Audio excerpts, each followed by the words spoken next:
This story originally appeared on The Athletic, the best place to read about football online. Visit www.theathletic.co.uk/Tifo Football for a 30-day free trial and 50% off an annual subscription.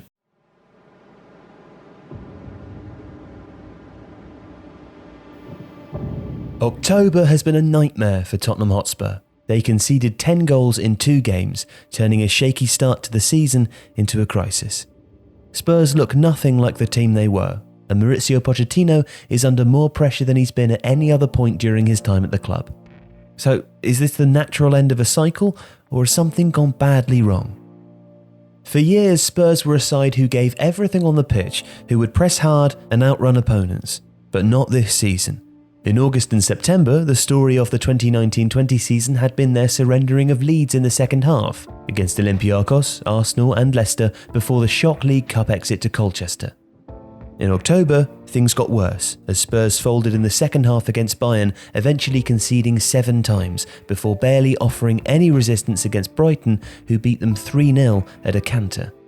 Individual errors and bad performances can always be used to explain events, but when almost every individual is underperforming, there must be a bigger explanation, and it's impossible to avoid the conclusion that there's been a collective dip this season.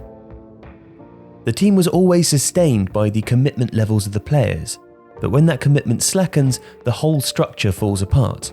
Pochettino said recently that the main thing he wanted to fix in the team was that they should recover this aggressivity without the ball, a tone which hasn't been seen in their pressing for many months. Spurs haven't won an away league game since January the 20th, the worst record in the division. Their performances since then, both home and away, have largely lacked the intensity and slickness that were hallmarks as recently as 18 months ago. They've picked up as many Premier League points in 2019 as West Ham and Burnley, and fewer than Crystal Palace and Leicester. Their tally of 22 points from 20 Premier League matches since mid-February is borderline relegation form, and clearly some players don't want to be there anymore. Christian Eriksen, Toby Alderweireld and Danny Rose have all indicated their intention to leave, and Jan Vertonghen is now in the final year of his contract. But there's a broader issue: the pervasive fatigue, mental and physical, within the squad after 5 draining years. Most of the current players have been at Tottenham since Pochettino's first or second season, and there is a common feeling that they have very little left to give. Part of this is physical, after years of hard-running football and attritional training. One long-serving player has complained about the same old sessions and messages. But it's also mental, after years of controlling management and a relentless schedule, with players also complaining at how few days they're given off. This place is a regime, and they're sick of him, one dressing room source told The Athletic. It's his way or nothing, there is no balance. The players don't get the impression that they're trusted at all. But Pochettino has not lost the dressing room, and the players know what a debt they owe to him, but they just can't keep playing like they used to. The players are not revolting against him, continued the source, but they've been driven so hard, they don't know if they've got anything left to give. So, can blame also be attributed to Chairman Daniel Levy? Well, Levy's responsibility is bigger than results and form. His job is to safeguard the long-term stability of the club. His priority over the past decade has been the club's infrastructure, and he's secured it for a lifetime. In 2012, Spurs opened their new £50 million training ground, and 6 months ago they opened their £1.2 billion new stadium. Each of those is rated among the best in Europe. Last season, before the stadium opened, they made a record profit of £113 million. So whatever happens next with Pochettino, the players, or even the ownership of the club, it will have guaranteed a level of stability. But has it come at the cost of the team? Levy has always run a tight ship in terms of contracts and salaries, trying to regularly renegotiate deals with incremental wage increases to preserve his negotiating power. And for years, it worked well. The problem came when the successes of the team outstripped the money the players were offered. After a round of renegotiations in 2016, players were disappointed that finishing second in the league didn't lead to another big set of pay rises. When the squad learnt last year of Levy's annual £6 million salary, it went down badly with players who've always felt underpaid. Since then, Levy has started to push the boat out on wages, with Kane, Ali and Lamela all signing big, new long-term contracts last year beyond the old restrictions. Kane's, for example, increased from about £120,000 to a deal that starts at about £150 a week and could grow to £200,000. The flip side is that Levy has secured Tottenham's control over their futures. Spurs still spend only 38% of their turnover on wages, but the club have said they expect that ratio to increase towards 50%. What Levy will not do is turn Tottenham into a Manchester United, throwing big long-term contracts at senior players just to keep them at the club. Even on transfers, the club has started to spend again after failing to sign anyone throughout 2018-19, with £120 million net spend this summer that few would have expected, finally giving Pochettino new players to work with. The problem is that Spurs needed a major clear-out of senior players and a new generation of youngsters long before 2019. Pochettino knew that these difficulties were coming and expected his sixth season to be challenging.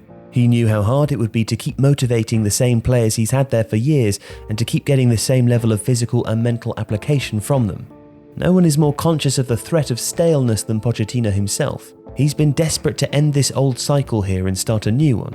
And that's why he wanted to start moving on senior players years ago, advocating a clear-out back in the summer of 2018.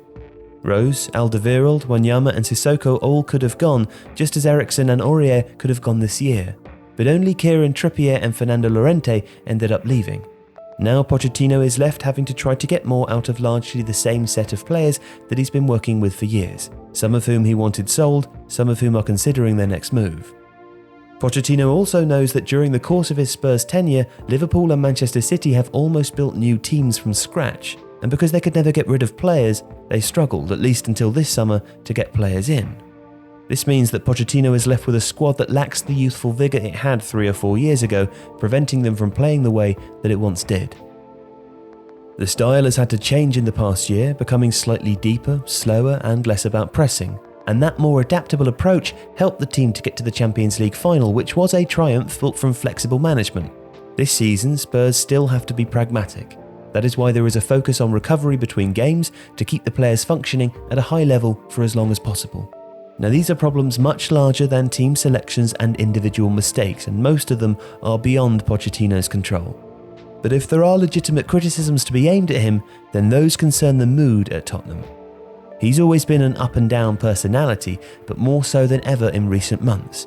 After losing the Champions League final, he was so upset that he went straight to his home in Barcelona rather than flying back to London with the squad, a decision which raised eyebrows behind the scenes. His more recent comments about different agendas in the squad didn't go down well with the players either, nor did the speculation in the past linking him with Manchester United or Real Madrid.